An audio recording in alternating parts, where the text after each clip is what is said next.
Hey, it's me, Leanne, and welcome to Wellness Wednesday. So today we're going to talk about how sitting for extended periods of time can actually shave years off your life.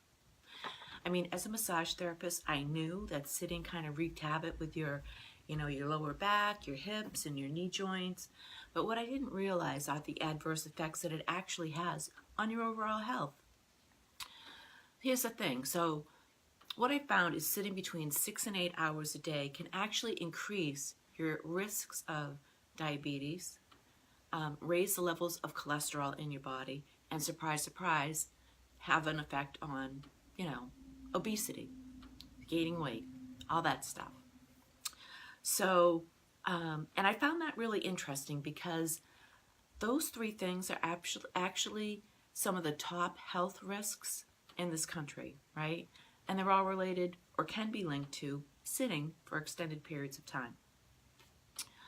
So, lack of movement increases the blood sugar in your system, and because we're not moving, that energy isn't, the sugar isn't used for energy, and it just kind of hangs around in your body. And that's kind of what happens, that's why the insulin or the diabetes could be happening. It could be like a precursor to, I think it was type 2 diabetes. And the body also decreases a production of this enzyme in your system when you're sitting for extended periods of time. And I think I read it was like 90%. And that enzyme actually changes bad cholesterol to good cholesterol. So that's kind of been noted as, why the risk for heart disease, heart attacks, all that stuff. And it also slows down the metabolism in your body and actually increases the storage fat. So again, the reason for the obesity in our body from sitting for extended periods of time, which I thought was really interesting. All really interesting stuff. Like I said, I had no idea.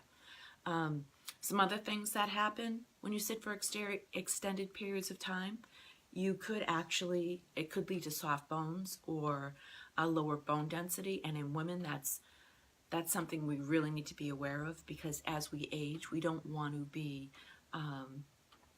get osteoporosis, which, is a weakening of the bones. When the elderly people fall, which actually I'm kind of getting in that elderly category. I don't think I like it. But actually, when the elderly fall, if they have fragile bones, they break easier and they actually are harder to heal. So we don't want that. It could also cause varicose veins or blood clotting in the legs. Sitting cross-legged or sitting at an angle all day kind of, restricts some of the blood flow. So it could be pooling there and causing those veins to pop up. I've had some of those. They're not pretty.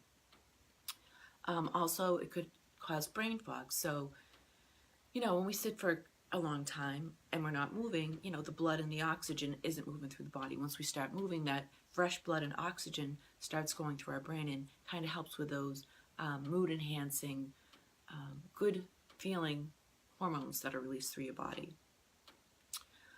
It also can cause poor posture, strained neck, slumping of the shoulders, which we talked about in a previous Wellness Wednesday, and I showed you why that might happen.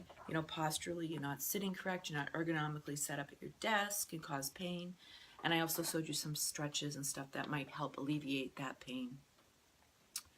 It could lead to depression, muscle weakness, herniated disc, back pain, and knee pain.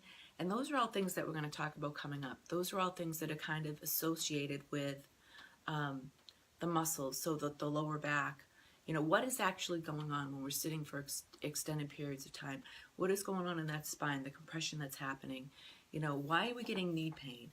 Why are our hip flexors short? And when you stand up, you're like, whoa, you almost fall down, right? Because that kind of is going on. When we sit for long periods of time, everything shortens, and it just causes mayhem with the body. So, what do we do about this?